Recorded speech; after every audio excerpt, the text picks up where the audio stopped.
Bun găsit tuturor! Începe săptămâna patimilor și nu trebuie să uităm acele momente în care Iisus Hristos a fost vândut pentru 30 de arginți, batjocorit, schingiuit și omorât prin răstignire pe cruce. Asta după alegerea făcută de oameni ca Baraba tâlharul să fie eliberat, iar Iisus Hristos să fie răstignit pe cruce. El a știut dinainte tot răul prin care va trece, dar cu toate acestea și-a îndeplinit misiunea aceea de a ne arăta calea, adevărul și viața. Nu trebuie totuși să uităm că fără trădarea prin vânzare făcută de Iuda Iscarioteanul, Iisus Hristos nu și-ar fi îndeplinit menirea sa de mântuitor. Dar să revenim la chestiuni astrale. În această săptămână ne confruntăm în continuare cu tranzitele negative ale planetelor Mercur și Marte, dar ne bucurăm de parcursul protector al planetei Venus.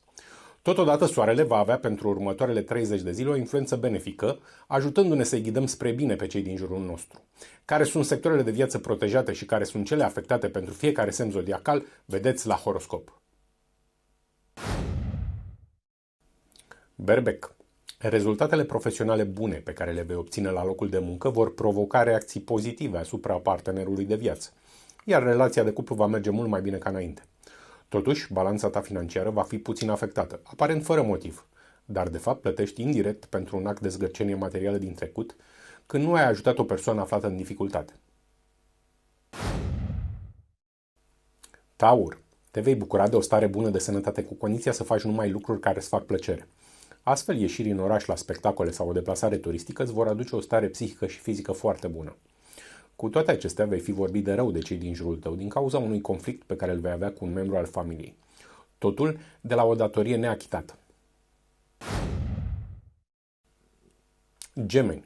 Familia și căminul vor fi principala ta preocupare și îți vei asuma sarcina rezolvării problemelor de acasă. Totuși, printr-un act de zgârcenie materială față de cei din jurul tău, pentru care nu vei fi deloc apreciat, vei declanșa conjuncturi de viață nefaste prin activarea karmei tale negative sau, mai exact, vei declanșa plata pentru greșelile din viețile anterioare.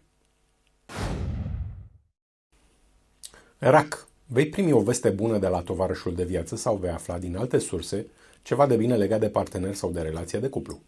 În schimb, starea ta de sănătate va fi afectată de supărările pe care le ai acasă cu cineva din familie sau de conflictele pe care le ai cu un coleg la locul de muncă.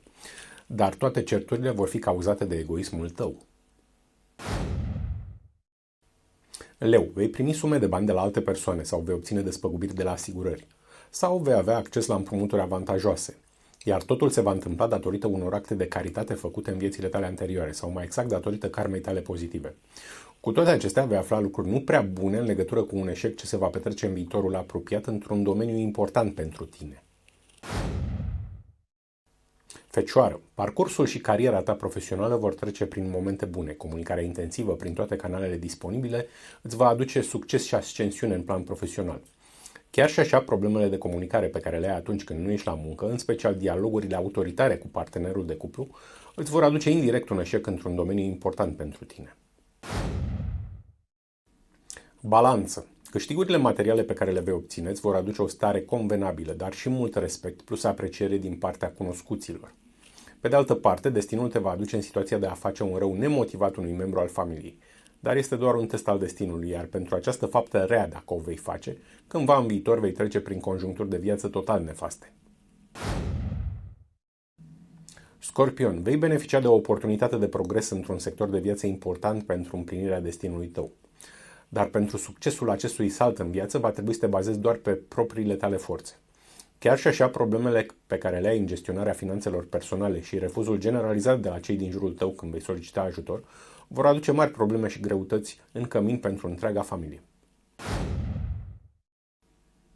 Săgetător. Sectorul finanțelor va fi impulsionat și astfel vei avea oportunități de câștig în contul unor fapte bune din trecut, pline de generozitate materială, când ai ajutat persoane aflate în nevoie fără a cere nimic în schimb. Dincolo de asta, activitatea ta profesională va fi afectată dacă vei pune în prim plan distracțiile sau alte plăceri ale vieții. Lipsa de concentrare asupra activității de la locul tău de muncă îți va aduce o nereușită în plan profesional.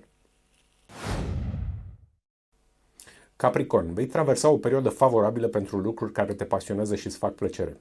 Poți practica sport, te poți ocupa de diverse forme ale artei. Totodată este un moment favorabil pentru a merge într-o deplasare de plăcere sau la o petrecere. În schimb, relația de cuplu nu va merge deloc bine, asta dacă nu vei fi alături de partener când acesta se va confrunta cu o problemă de sănătate. Vărsător, vei avea ocazia de a ajuta pe cineva din jurul tău să progreseze sau să iasă dintr-o situație dificilă. Tot ce trebuie să faci este să ceri celor din jurul tău să contribuie cum pot la ajutorarea persoanei respective. Pentru această faptă bună, dacă o vei face, destinul te va recompensa cândva în viitor. Pe de altă parte, bugetul tău personal va fi destul de avariat de achitarea unor datorii mai vechi. Pești. Fapte bune din viețile tale anterioare îți vor aduce acum conjuncturi favorabile. Astfel, vei beneficia de susținere și ajutor din partea unui membru al familiei.